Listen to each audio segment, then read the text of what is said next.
please record this.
Thank you for tuning in.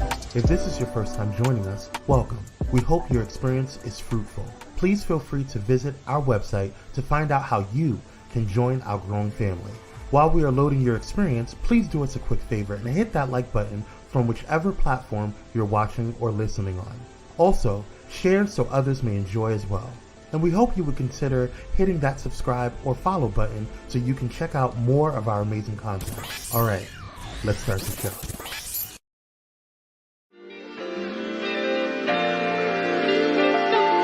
And you better talk to me nicely. Next to blow, little bitch, I might be. Oh, can't forget all the days they overpriced me. So now that we up, don't good advice we know. Talk to me nicely. I noticed they hit it, we getting icy. Whoa, can't forget all the moments they overpriced me. So now that we up, don't good advice we know. We on top, flipping the bird, they going sick. But I'ma make them eat every. Hey, everybody, it is I, Hope Giselle, and I am coming at y'all with another episode of I Have Thoughts, okay? Now, let me tell y'all something. I'm on vacation. I am in another country. Y'all thought I was going to give y'all my business. I ain't giving y'all my business, okay? I'm moving things around. I'm doing something a little different, trying to keep y'all up out my space, but keep y'all in the know, okay?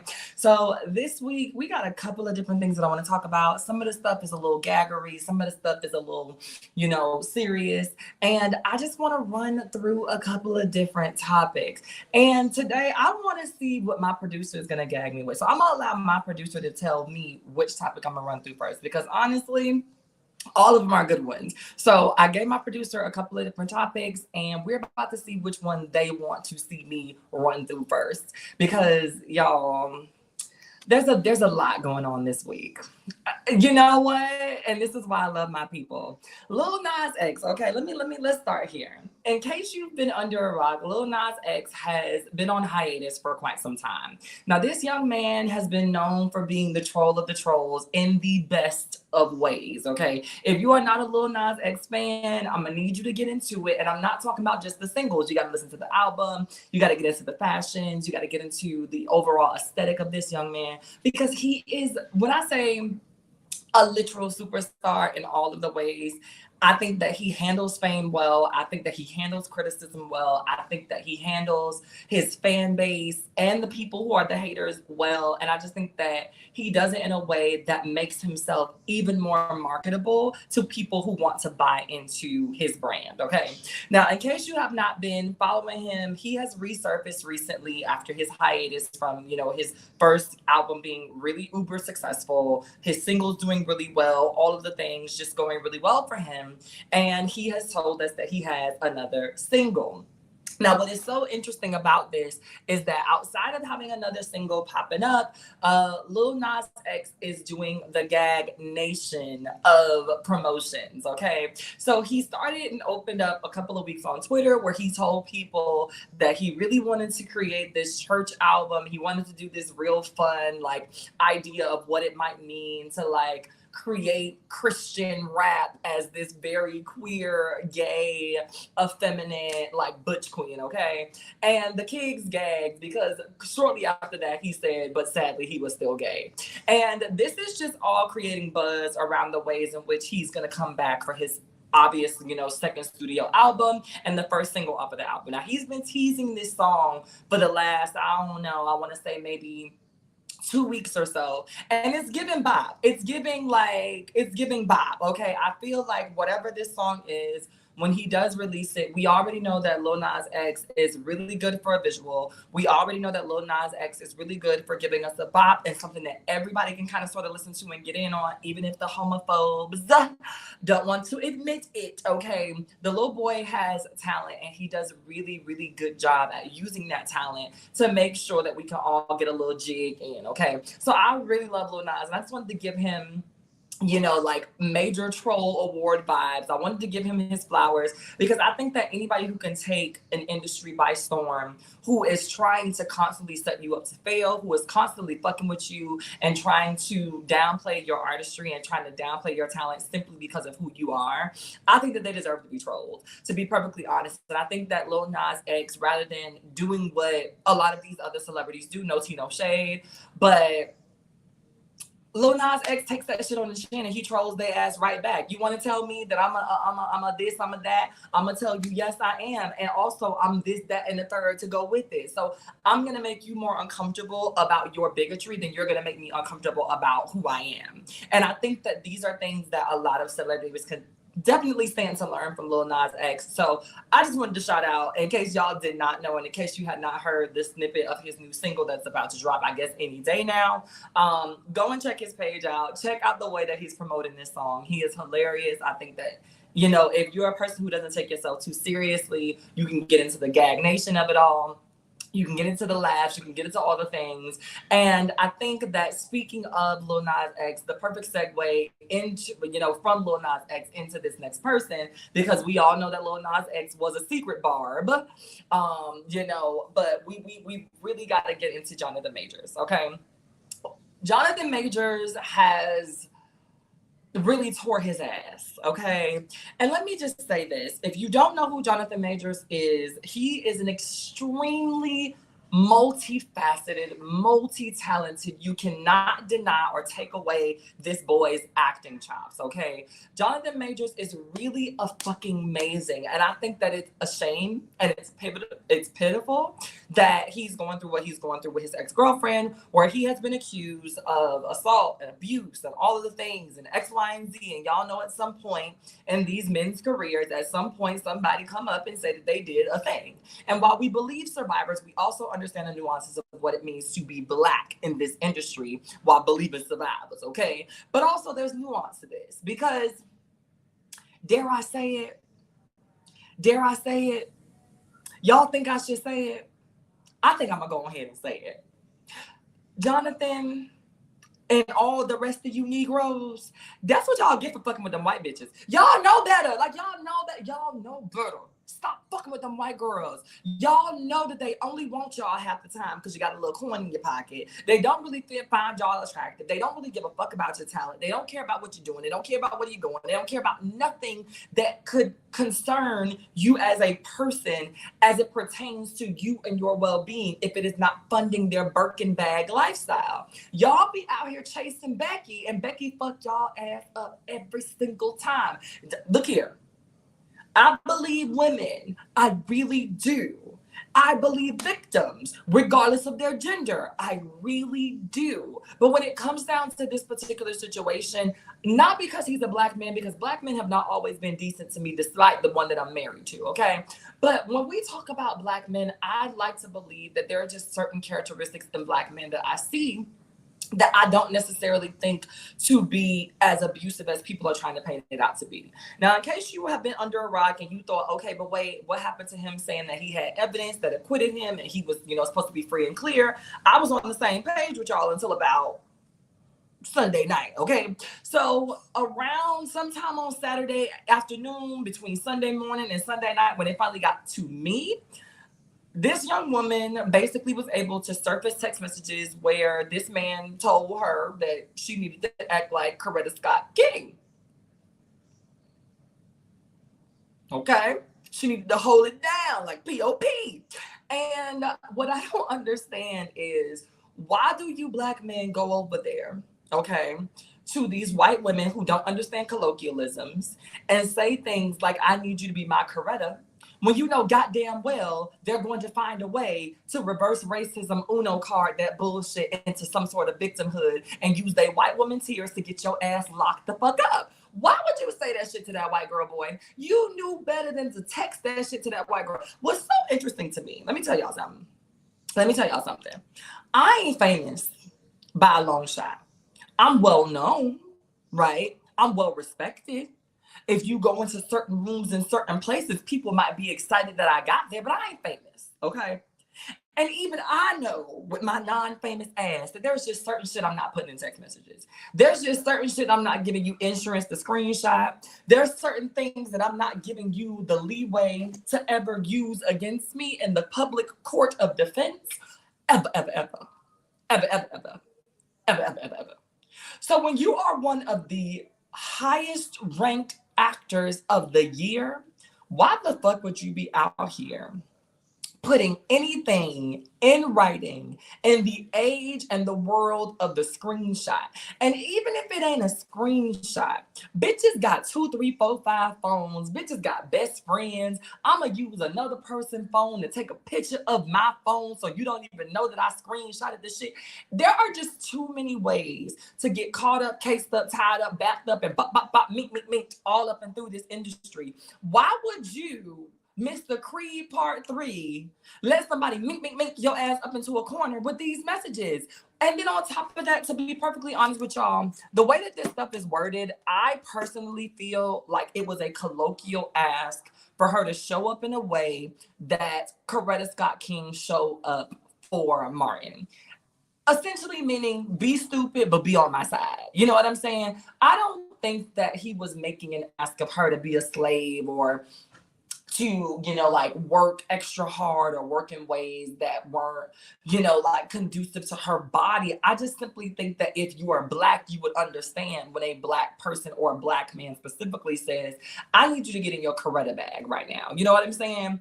And while we know that he probably didn't mean any harm with that statement, this is probably all that little white girl got. Because my thing is, when the headlines broke that he had unequivocal proof, nobody refuted that. There was no New York reporter, there was no CNN, there were no judges, there was no counter pursuits that came out. Her legal team and her legal defense did not come out and say that's bullshit, he's lying. Nobody came out and contested that, which leads me to believe that the bitch is a liar, okay?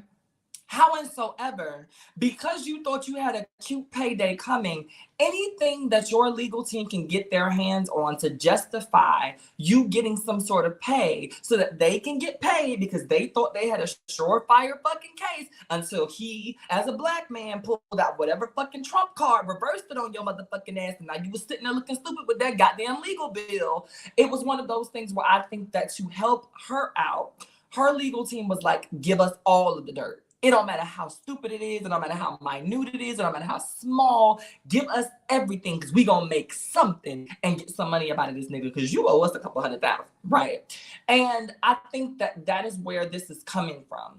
I think that it is coming from the legal team's need to recoup on their investment because she ain't got it. Right, that's number one. And then on top of that, white supremacy doing what white supremacy does, which is making a Black man who is doing great look like he's doing less than great and that there was something to pull behind the cover. And I personally just don't agree with it.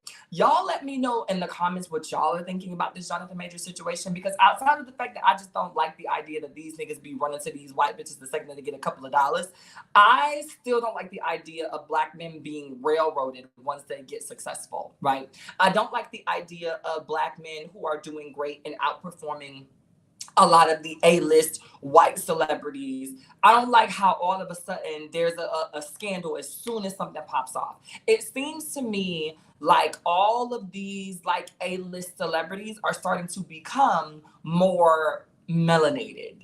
and Hollywood ain't here for it. But y'all let me know what y'all think. Pop some stuff in the comments, and I will see y'all back after this break because we got another topic, 2 of them, that I got to get to because they're going to gag you. Talk to me nicely. Next to blow, little bitch, I might be. Oh, can't forget all the days they overpriced me. So now that we up,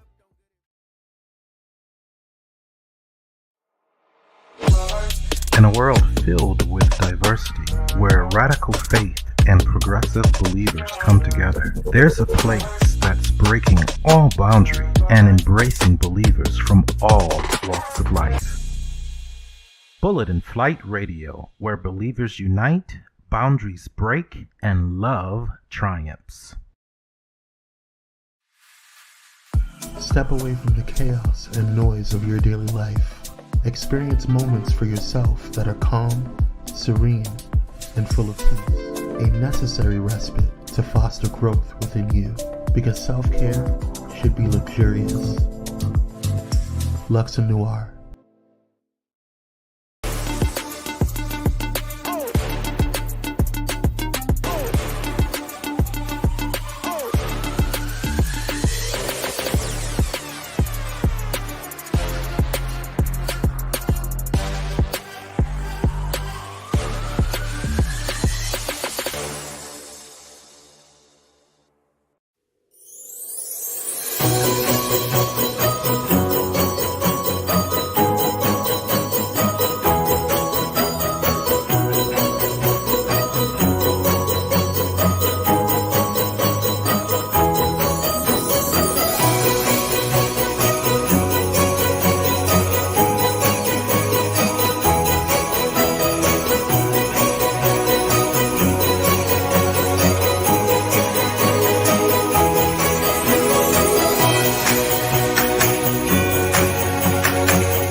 I noticed they heat it, we getting icy. Whoa, can't forget all the moments they overpriced me.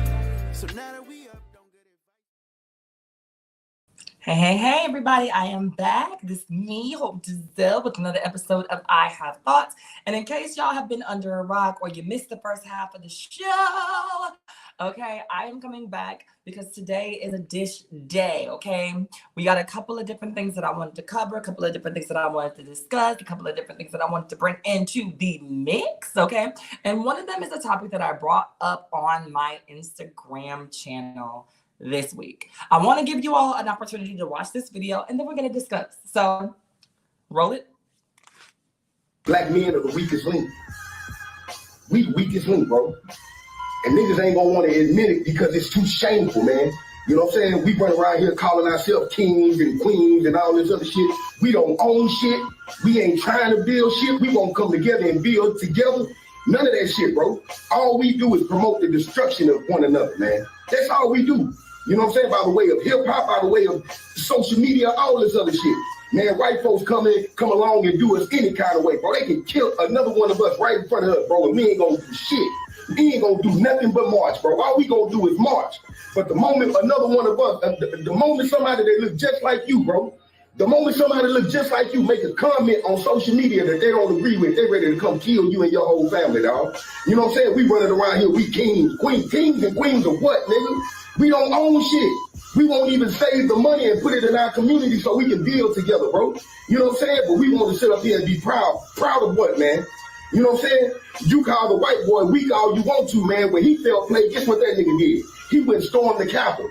All we gonna do is march. All we gonna do is protest and march and beg somebody to do something for us, man. You know what I'm saying? We gotta stand up for ourselves.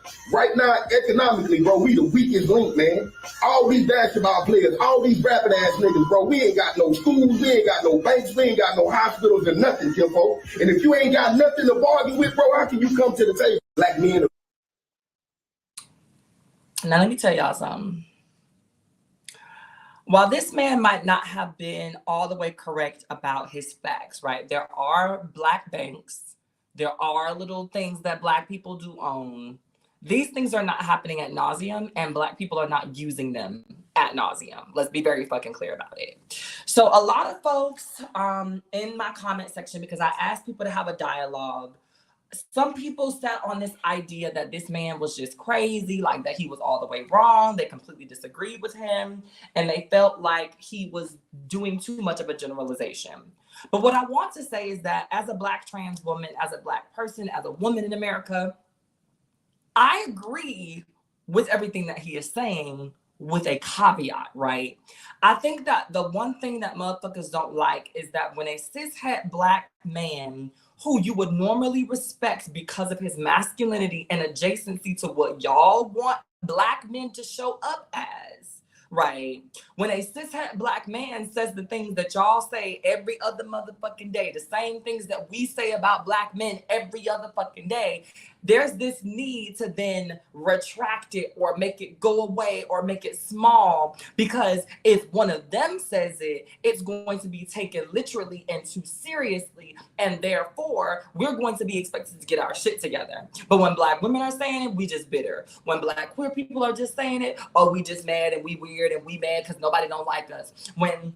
When effeminate gay men are saying it, it don't matter because you're not really a man. But when one of these motherfuckers that y'all deem to be a man from the outside looking in without knowing his personal business says something like this, there's always these rooms for caveats and to poke holes in their motherfucking story and to make it seem like these men are just crazy and they done fell off the fucking the roof and broke their neck. And it's just like, these things don't make sense. That man spoke the truth and the unadulterated fucking gospel about a good 85% of the fucking Black population, and y'all know it. And the saddest part about it is, regardless of the fact that there are some of these things that exist, there are institutions that were created by Black people that exist, we are not utilizing them to the best of our ability to strengthen the Black dollar, to strengthen the Black community, to uplift and make the Black community look better. And so therefore, like he was saying, when you look and when you Google and when you hop on the internet and the interwebs, yes, there are amazing stories about Black people doing amazing shit. There are amazing entrepreneurs. There's a Black person doing something for everything that you can think of. There's a Black person who owns a business that supports it. However, his point was to say that the majority of the representation for Black people as a whole, he didn't single women out, he ain't single gay people out, he ain't single out light skin versus dark skin. He said Black people as a whole are not doing our due diligence to strengthen our community, to strengthen the way that people see us, to change the narrative around the ways in which we are thought about as a community. And he is absolutely fucking right. One of the points that people keep overlooking and want to act like they didn't hear that what this man said was this. When he said we got all these rapping ass niggas and these basketball players and all of these, and I'm gonna do you one more. We have Will motherfucking Smith and Jada and Beyonce and Jay and all of these other people. And y'all know I'm a motherfucking Beehive stand to the day I die.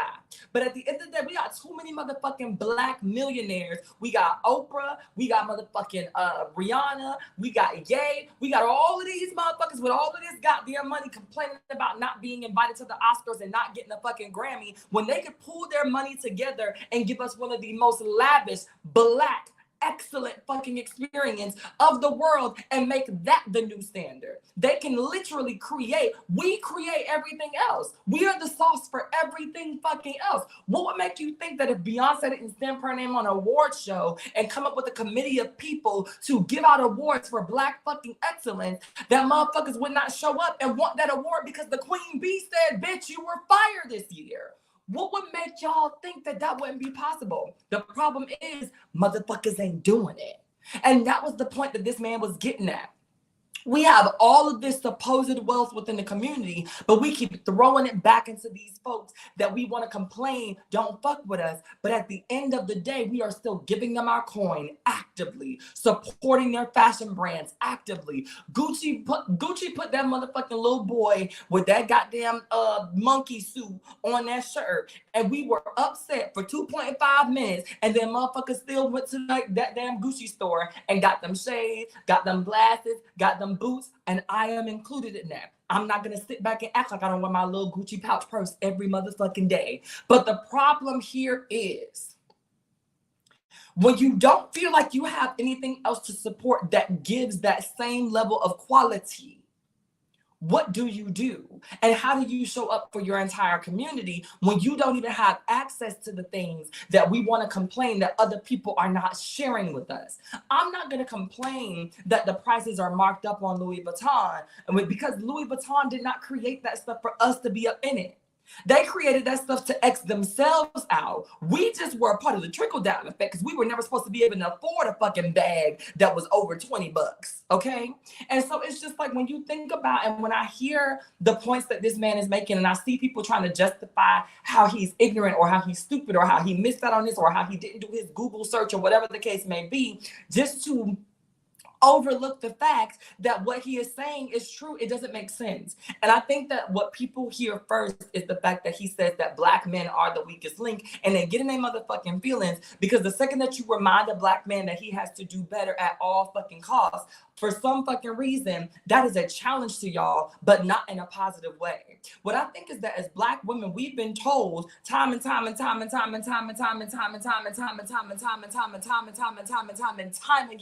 especially if you are a dark skin, especially if you are dark skin plus size, especially if you are a dark skin plus size disabled, especially if you are a dark skin plus size not traditionally attractive disabled woman, that you got to walk into the room and be 4 times as good as every other person in the room. And notice I said person, not woman, person, right? And so when you come up or when you've been indoctrinated into the society of being a black woman, you understand that already. And so at the end of the day, you know that you got to bust your motherfucking ass to make it happen because ain't nobody giving shit to you. What I think that a lot of black men fail to realize is that everybody ain't your mama. Everybody is not your family. Everybody is not going to do their best to shield you from the fucking world as a man because we know how tough it is for you because, bitch, everybody is out here taking shots. And so when we say that some of y'all are the weakest link, we mean just that because instead of you taking your shot for you, getting up, going to the hospital, recuperating, and bringing your ass back to the fucking fight, y'all get shot one goddamn time and then hold a grudge from the time that you 12 years old to the time that you 52 and say that that's the reason why you never made it. And that does not fucking cut it.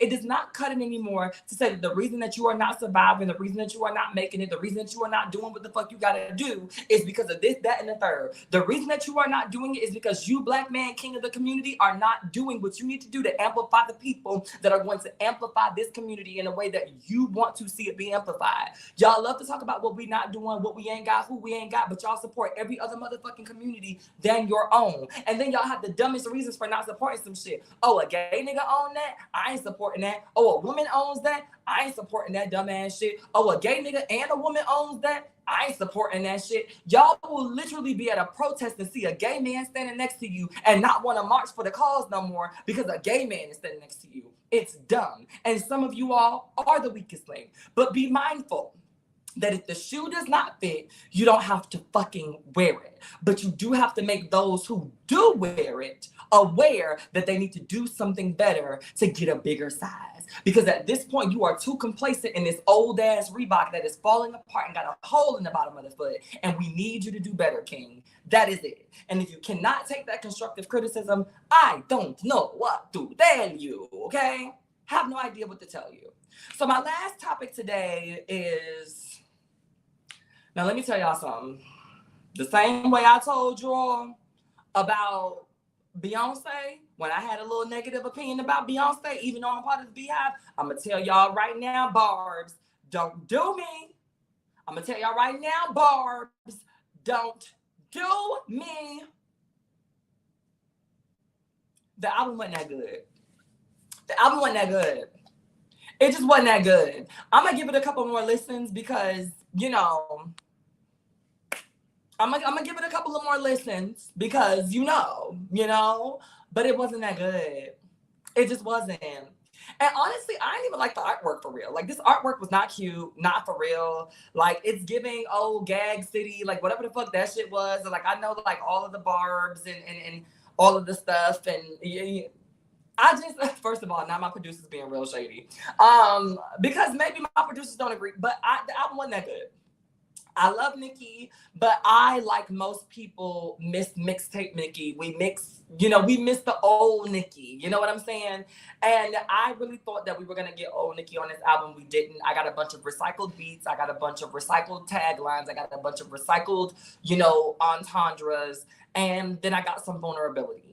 And I will say the vulnerability got to me. I love the vulnerability. I like vulnerable Nicki. She's really cool when she's vulnerable. I got a couple of dance tracks, but I say out of all 22 songs, I think I like about 6, And I think maybe it's because I'm not a barb like that, So maybe it's just like me not being a barb doesn't make me as susceptible to like some of the slick stops that be said. I just, for me, y'all, I was expecting it to be no skips. And I'm also sick of the Pink Friday motif. Let the shit go, girl. We get it. You are the queen of pink. You are Barbie mother number 27.501.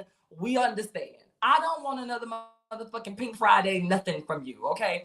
I don't want another pink nothing from you. Whatever this next album is, it better be the blackest shit you ever came up with. It better be so bland. It better be so far away from Japan and Harajuku culture. It better be all the way in Compton, bitch. Like, I don't even want you to stop in Brooklyn. I don't even want you to stop in Queens. Don't even go to Trinidad, because you like to go over there and play in the Harajuku shit too. I need your ass to take it all the way back to fucking Oakland and find a new sound and find a new title and find a new color, because I am sick of the pink on the pink on the pink of the pink for the pink with the print of the pink. Stop it. It's giving unoriginal. It's giving, I see why people assume that Safari was doing your stuff, because it's really giving that the mastermind behind Nicki Minaj wasn't Nicki Minaj. Like, it's no tea, no shade. The delivery queen, the puns queen, the rapstress queen, you got that. But creativity queen is not giving that. It's giving the creativity came from that butch queen you was fucking and let go, okay, to go and be with Meek Mill's lame ass. And then you left him to go and be with an old ass flame who was a accused, pedophile, rapist, whatever the fuck Kenneth is. And I feel like one of the worst things that she did was drop Safari, because something tells me that the real creative genius behind Nicki Minaj, the one that we fell in love with, was that, it was that butch queen. It was that butch queen. Safari made her pop, in my opinion. And I just feel like she hasn't been able to get that old thing back since that old thing left, okay? And I'm not impressed with this album. I really like, and I genuinely, I fuck with Nicki. I loved the last album. I loved Queen. I loved Pink Print. I liked, Romans Reloaded, Romans Revenge. Like, that was all right. That was a throwaway album, But like, I just feel like when it came down to this, we waited so long. We done waited for you to get 7 BBLs before you came back, because you couldn't come back fat, And I just feel like this was not what we were expecting. And that's just my opinion. I know that a lot of the barbs are giving no skips, the queen eats and all of that stuff. But I just feel like lyrically, sonically, production value, it could have been better. It's all giving that these could have been on several different EPs, but this should not have been a compilation of the album, in my opinion. Now, don't get me wrong, social media is eating up that one little song, and she's gonna get her everybody, you know, like everybody's gonna eat that one up. But like, I just feel like when Beyonce's Renaissance came out, and yes, I'm gonna do the comparison. When Beyonce's Renaissance came out, it wasn't just one song going viral on the TikTok. People had options, bitch. Motherfuckers was choosing shit, right? People had different songs that they was circulating. Whenever you drop an album and motherfuckers only got one song that they circulate, it's a problem, you know? And so, I don't know. I'm not sure. And also, I feel like the growth of an artist comes with the growth of their fan base. I don't think that Nicki is going to get any new fans from this album. I think the people who are Nicki fans, and that's who's going to go, that's who's going to show up. I'm hoping that the production of the tour gives and eats, because I've been to Nicki's tours before. They do eat, they do give. She's an amazing performer, and she does like do a lot more than expected. Like, do not sleep on Nicki as a concert performer. If you're debating going to the tour, get your tickets, because I will say, when Nicki hops on stage, Nicki hops on stage, okay? So, you know, be there, you know? But as far as the album, I'm gonna hope that it grows on me, but after the first 5 listens, y'all,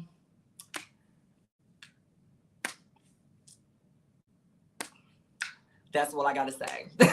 With that being said, everybody, drop your thoughts in your comments below. Let me know if you think I'm tripping. Let me know if you think I'm an ugly, big, fat man in a wig. And, you know, and I should die and all of the things, because I've come for your mother queen, Nicki.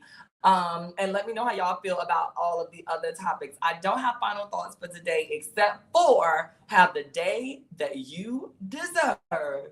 And I'll see you all next time. Bye, everybody. Talk to me nicely. I noticed they heated, we getting icy. Whoa, can't forget all the moments they overpriced me.